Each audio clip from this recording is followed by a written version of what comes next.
kudo në Shqipëri. Edwin Rama, vizit private javën tjetër në New York. Do të shoqëroj si zakonisht bashkëshortja, djali i vogël dhe vajza e gruas. Është enigmatike vizita e tij mbas një stopimi në New York një natë. 2 ditë nuk dihet se ku do të jetë, por nga burimet sigurta në Washington DC jo.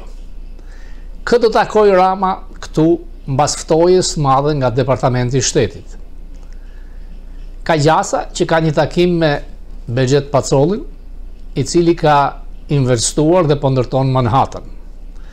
Natyrisht disa nga oligarkët e Ramës po ndërtojnë Bronx dhe në Florida.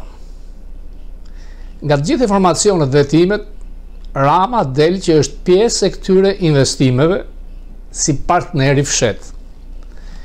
Vizita mund të jetë thjesht vizitë private për të parë një ndeshje NBA, i ftuar në një dasëm nga oligarkët që e sponsorizojnë, larg qoftë takim kulisesh me Kushner për t'i garantuar mbase edhe ndonjë foto me Cezarin e Madh Don Trump. Do të jetë në weekend, mund të jetë Mar-a-Lago, do të presim.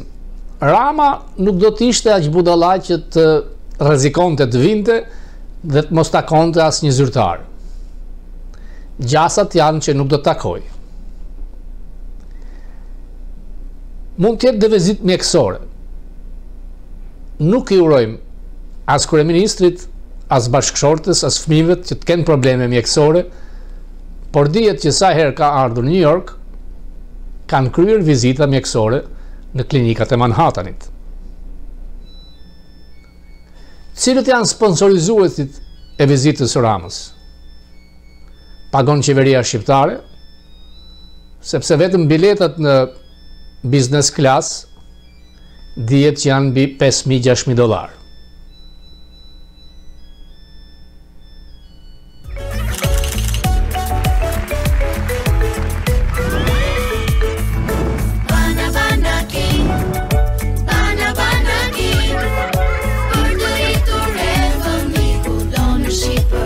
Në SBA, do me thënë këta, if you are in town, we meet with you, duhet të takon të zyrtarë Departamentit Amerikan. Sa herë që Berisha vinte në OKB ose Fatos Nano, lideri socialist, janë takuar me Albrightin, sekretarën e shtetit të asaj kohe, dhe kanë marrë mesazhe të qarta nga Washingtoni. Natyrisht që Rama ka ndruar për një vizitë në Shtëpinë e Bardhë dhe duke dashur të ofroj sa më shumë për te miliardave të falurve në Sazan, ideja e kampeve të mëdha me palestinez ose çdo gjë malinje e tij. Ai shet çdo gjë për të qëndruar në pushtet. Departamenti Amerikan i Shtetit ka qenë i ftohtë, ka dhënë 2 sinjale, por takimi i të ngarkuarës me punë me ministrin e Brendshëm ka 2 pamje. Pra një dikë që è pjesë e garës, zgjedhjeve, ose është vazhdim i takimit të zyrtarit të lartë të drejtësisë me ministrin e Brendshëm dhe Dumanin, si dhe kreu i informacionit shqiptare shikut takim me drejtorin e CIA-s dhe me kreun e inteligjencës Tasli Gabbard, ose në gjuhën nga ajo është më origjinë Borzilok Gabbard. Dikur shqiptarët kanë qenë të organizuar, shqiptar-amerikanët. Dhe këtë e di mirë Nano, i cili ka qenë në Shtëpinë e Bardhë, pjesë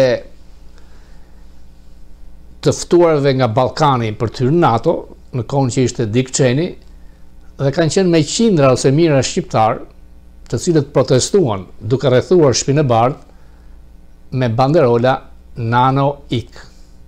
A e meriton Rama këtë qëndrim nga shqiptarë amerikanët? Apo ne duhet të jemi më të butë për mos treguar egërsinë e politikës shqiptare në Amerikë? Por kjo ngjet dhe me lider tjerë. Vizita private nga Ballkani nuk është vetëm RAMA, por çdo zyrtar i lartë, qoftë ministër, qoftë deputet, që ka një pasaport diplomatike, sa po zbret në JFK, nga pas ka FBI, atë zyrë që dikur drejtonte John McGonigal. Personi që në dosin e tij me 8.000 faqe ka me 10 mbas 100 faqe nga përgjimi me RAMën, i cili ka arritur të kompromitoj, të korruptoj një nga zyrtarët e lartë të FBI-t. Urdhri ekzekutivi presidentit Trump është i qartë për Kashia Patelin dhe Ndombënxhinën për të rihapur dosja McGonigal.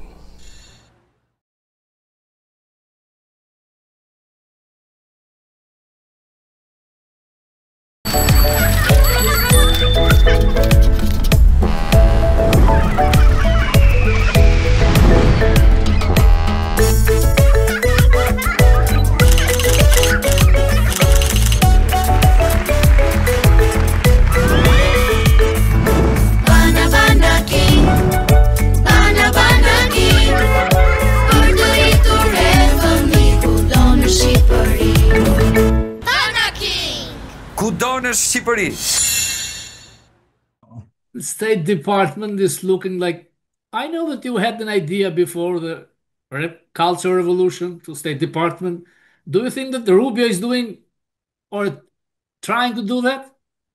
Well, I think a lot of the changes that he's making are really quite good. And, you know, it's obvious in the Trump administration they're going to face staff cuts and budget cuts as an effort to balance the federal budget. So you might as well take the opportunity.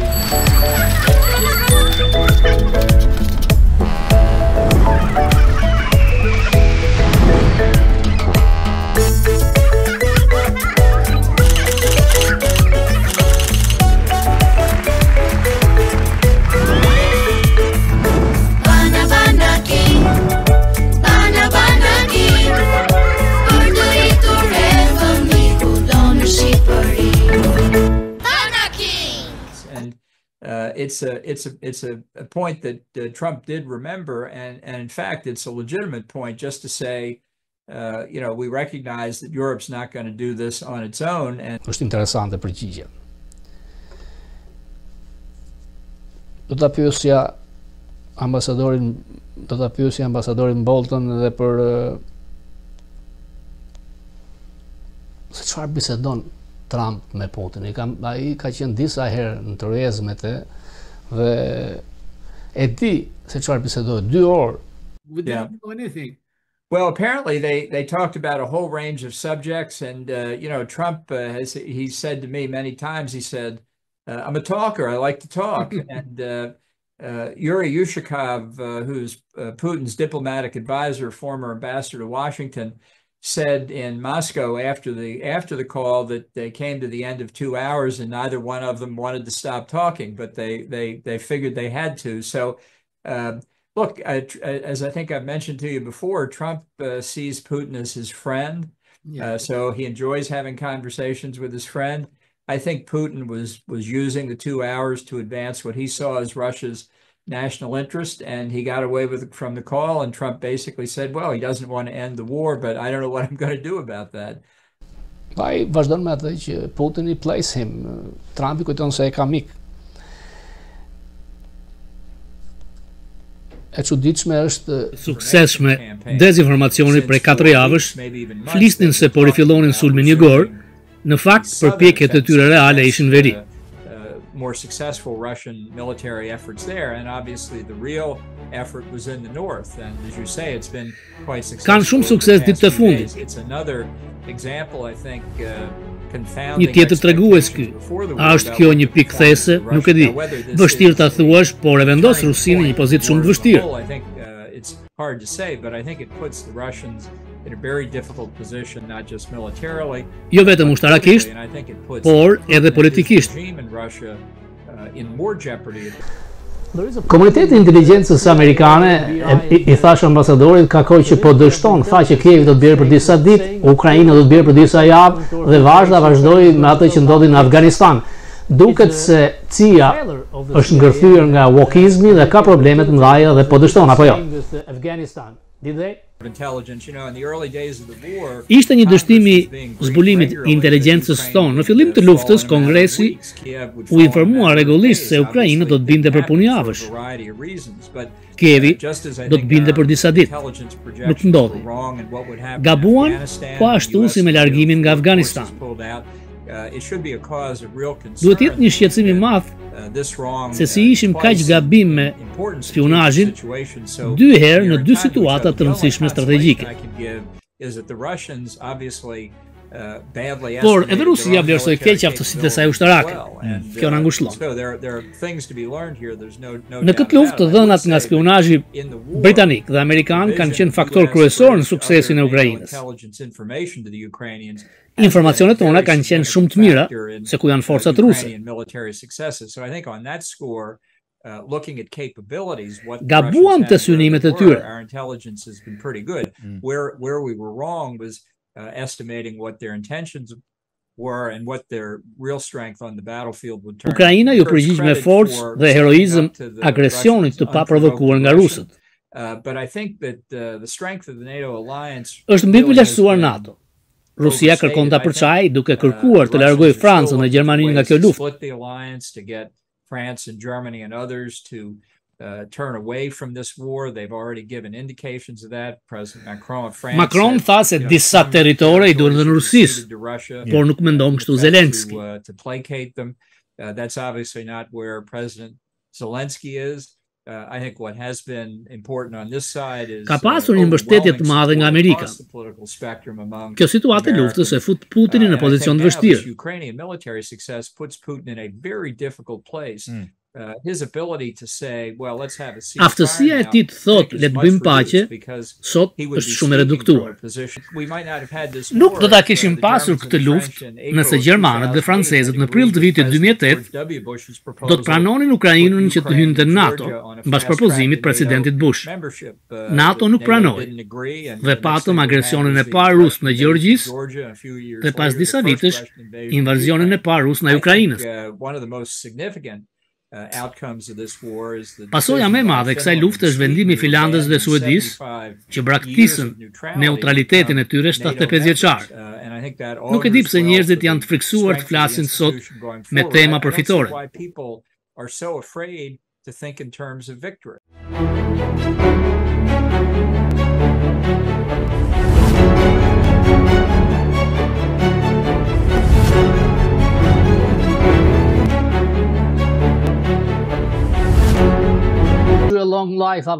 Ambasador, ju urojmë jetë gjatë pas orvatjes për fevrar, qeveria e Iranit pagoi dikë ndaj jush.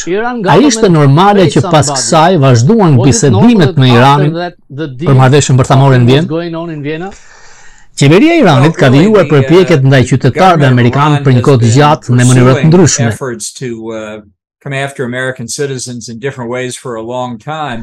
Por pas më shumë se një vit e gjysmë kur SBA negocion të kthehet te marrëveshja bërthamore 2015, nuk ka asnjë sens ta bëj këtë për shumë arsye. Njëra, se qeveria në Teheran përpiqet të vrasë amerikanë në tokën amerikane.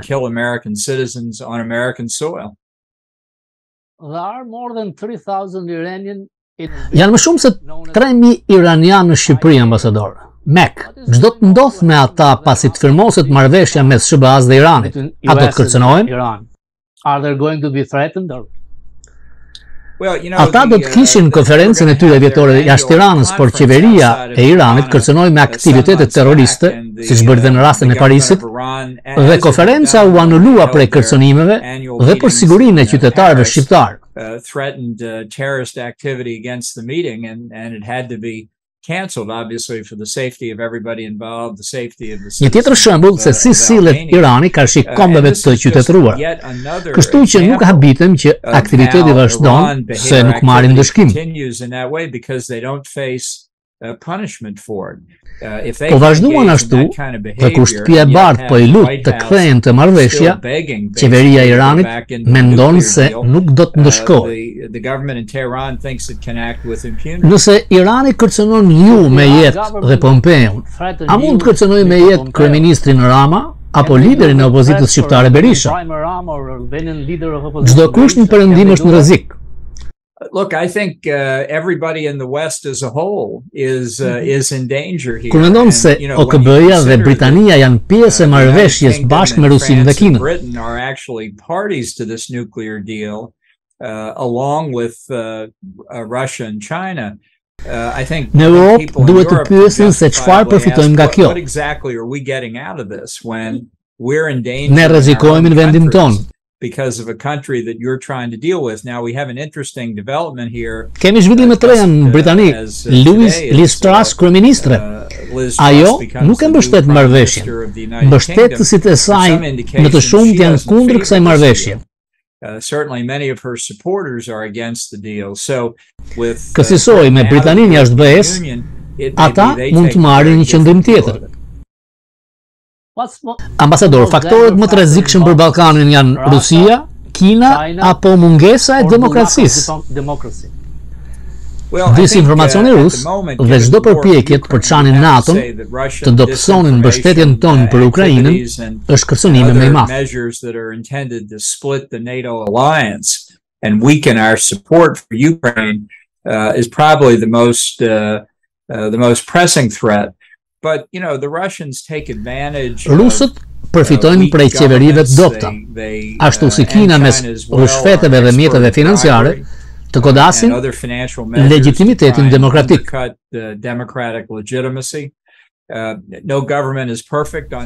Kina dhe Rusia përpiqen të përçajnë perëndimin me mekanizma të ndryshme. Trying to divide the West as a whole through a number of different mechanisms. So I think it really does. Kështu një nga pasojat e luftës në Ukrainë është se Rusia dhe Kina janë bashkë. Although there are many, is that Russia and China have been driven into a kind of entente. Lidhje më të forta pas luftës së dytë botërore. Even stronger than after World War II, although this time it's China that's the dominant partner, not Russia. Partneri dominant.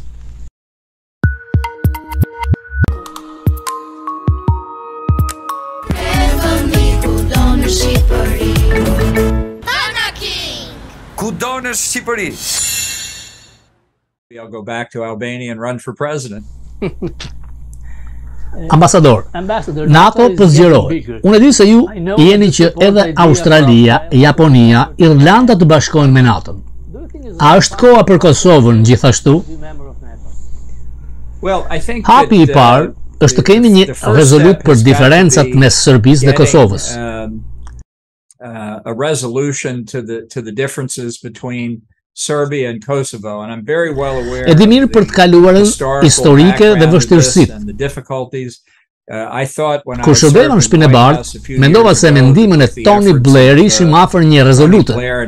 Duket se kjo tani nuk po të ndodh. Close to a resolution of that issue that seems to have not taken place in the past several years. Duhet të jetë objekti çdo vendit për mbush standardet e NATO-s në atë rajon që të bashkohet NATO-s. A country that meets NATO standards in the region to be in NATO, and I think vendimi për Finlandën dhe Suedin mbas 75 vitesh neutralitet të bashkuan provon këtë.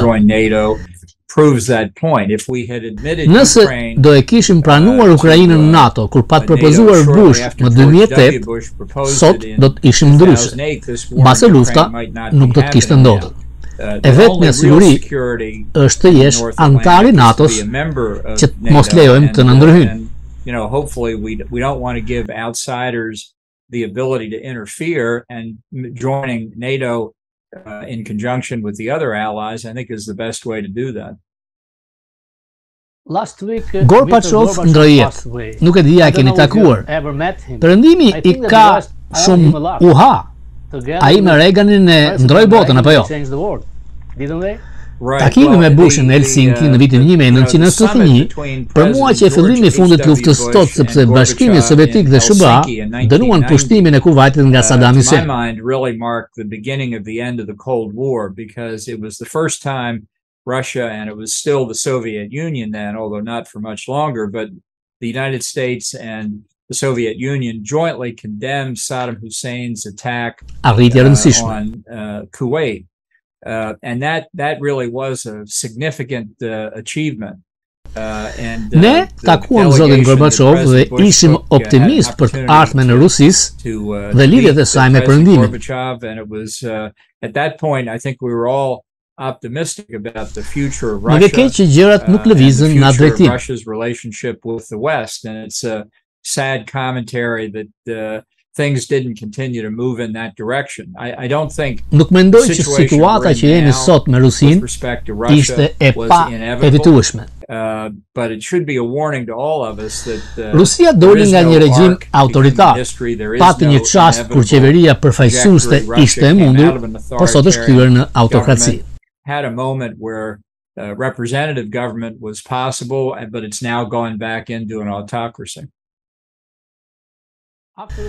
Ambasador, mbas fjalimit Biden në Philadelphia, duket se Amerika është e ndarë. A është sot më e ndarë se 2 vjet më parë? Well, I think it's probably about equally divided. Është po aq e ndarë. Ko partizane në SBA.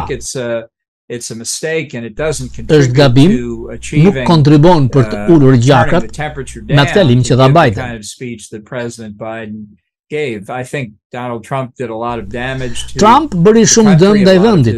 Shumë nga stili i tij politik ishte tepër dëmtues. But President Biden's speech didn't make things Por fjala e presidentit Biden nuk i bëri gjërat më mirë. Kemi pasur kohë për çarjesh në historinë e Amerikës, disa më shumë se sa janë sot. Njerëzit duhet të qetësohen, të kthehen qytetarisë.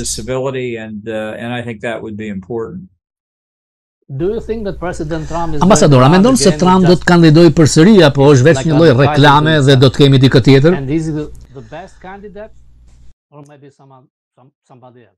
Unë them se ai nuk do të garojë më 2024. Mendoj se ai e di që humbi në 2020. Nuk e thot, nuk e pranon publikisht, por e di që humbi. Ka frikë të humbas përsëri në 2024. Pasi të fitoj nominimin republikan, ai mund të humbas në zgjedhje. Dhe ai e urren që ta quajnë humës, loser. Besoj se ai do të flasë, që do të garoj, por në fund nuk do të hyjë në garë. Do përpiqet të jetë kingmaker të republikanët, për sa i përket kandidatëve të tjerë republikanë, kemi 15-16 të cilët po konsiderojnë të garojnë për nominimin. 15 or 16 literally who are even as we speak themselves considering running for the nomination. So kemi një listë shumë të mirë. Debati për cilësitë dhe të mirën ndaj vendit do të ishte gjë e durë sot. Would be a very good thing and very helpful period to go into. I did ask you before that Fox News i kam thënë ambasadorit ka kohë që thotë që nëse Trump do të ishte president, këto gjëra nuk do të kishin ndodhur. Është kjo e vërtet apo është diçka jo serioze nga ana e ish-presidentit amerikan? A do ndalonte Trump luftën? Putin po mendonte për një mandat të dytë të Trump. Kishte parë se çfarë kishte thënë Trump për NATO, nëse Trump do të niste largimin e SBA-s nga NATO, do të bënte më të lehtë punën për Putin. Është e lehtë të thuash sot se kjo nuk do të ndodhte, unë do të kisha bërë këtë apo atë, kur ke një vit e gjysmë jashtë të zbarë. Është një gest retorik, politik dhe jo serioz. Yes, I think he fundamentally ai nuk ndihet mirë me NATO. Mbaj mend samitin në vitin 2018, ku thuaj se u tërhoq nga NATO, ishte vështirë politikisht ta bënte. When he almost withdrew from NATO. It was politically difficult for him to do that in domestic American terms.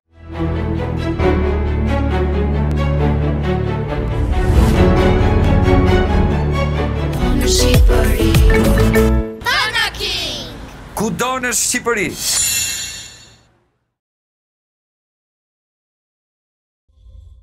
Në 10 vitet e fundit, ambasadorët amerikanë në Tiranë nuk po veprojnë më si diplomat.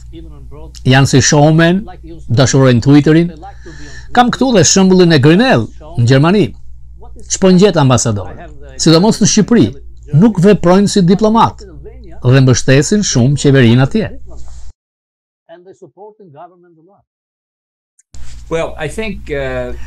Funksionimi i diplomacisë ka ndryshuar me rritjen e komunikimit. Kur Amerika fitoi pavarësinë e saj, kur ambasadorët shkuan në Evropë, duheshin muaj të komunikonin me qeverinë këtu.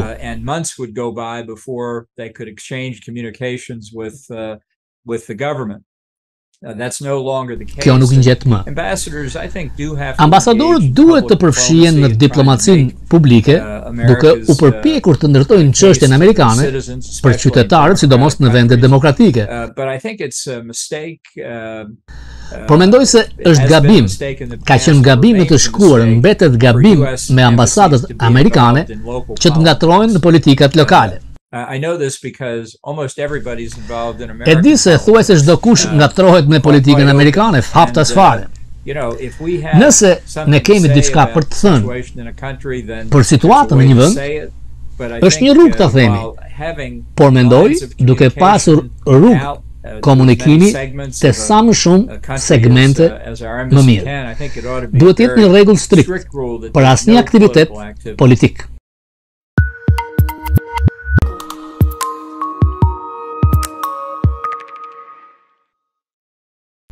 Ambasador, zakonisht ata mbështesin më shumë krahun e majt, liberalët dhe jo konservatorët dhe nacionalistët, veçanërisht në Ballkan, Shqipëri. Nuk e di, a janë ata të friksuar? Dëgjoj histori të ndryshme. Nuk kam pasur shansin të vizitoj rajonin. Aq sa do doja. Shpresoj të jem së shpejti atje. Do isha para disa muajsh, por iranianët nuk mendonin ashtu. Por është e rëndësishme që ambasadorët të mbosmajnë anë veç të një spektër politik në dëm të spektrit tjetër, të mbajnë objektivitetin. Nëse marrin instruksione nga Washingtoni, është tjetër gjë. Por nuk kam parë të tilla instruksione të vinë, dhe mendoj që është dëmtuese për Amerikën nëse përfaqësuesit e saj, ambasadorët, shikohen si aktiv politikisht. Natyrisht nuk mund të rria pa pyetur edhe për ato që po ngjet në Britani. Dihet që amerikanët fituan mëvetësinë, pavarësinë nga Angles, nga Britania, për të mos mbajtur një mbret. Por duket se monarkia ka funksionuar në Angli, në Britani, ka krijuar një vezullim të madh, por nëse Charles do të pozicionohet në politikat e majta, do të jetë aktiv në politikë, ngroja globale, ndotja, mund të ishte ky fundi i monarkisë. Ç'mendon ambasadori? Well, it's obviously a very significant development for almost everybody in the world. She was është një zhvillim për gjithëkënd në botë. Charles III do të bëjë ndryshime, por duhet kuptojë se ata që nuk duan monarkinë ose Britaninë do të përfitojnë me këtë rast. And I think it's only prudent for him to expect that those who have never liked the monarchy, those who would like to see it.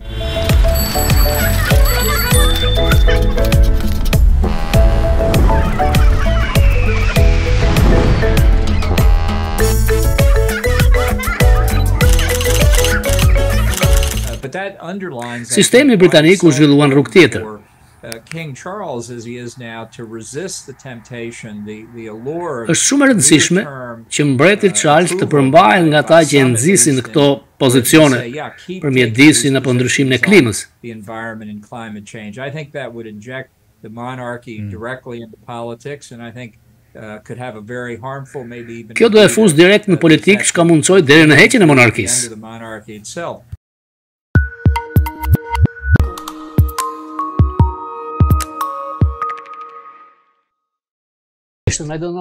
Ambasador, nuk e di a je familjar me Open Balkans.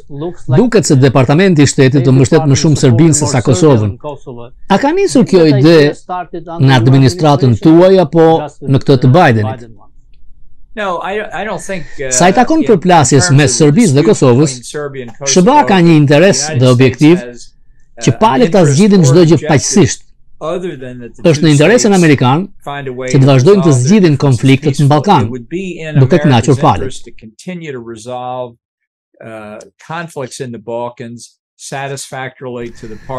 Diçka që ne mund të kemi ndikim. Do isha gati të të ndihmoja nëse do të ma kërkonin ta bëja.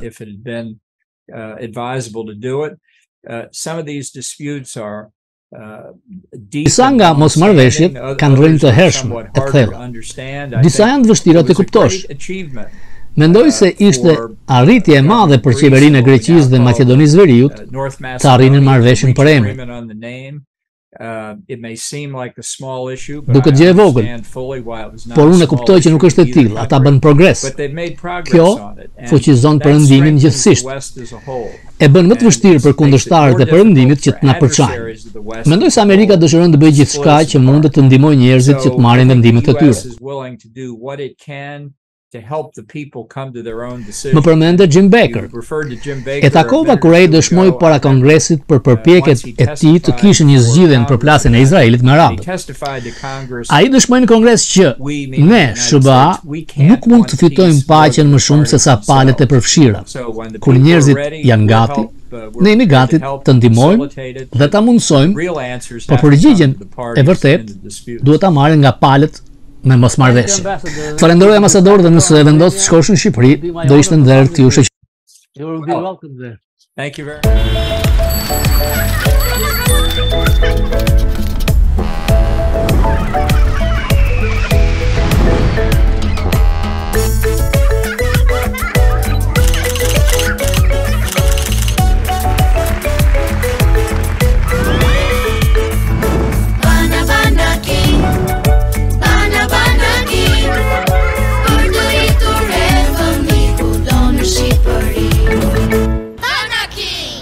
Ku do në Shqipëri?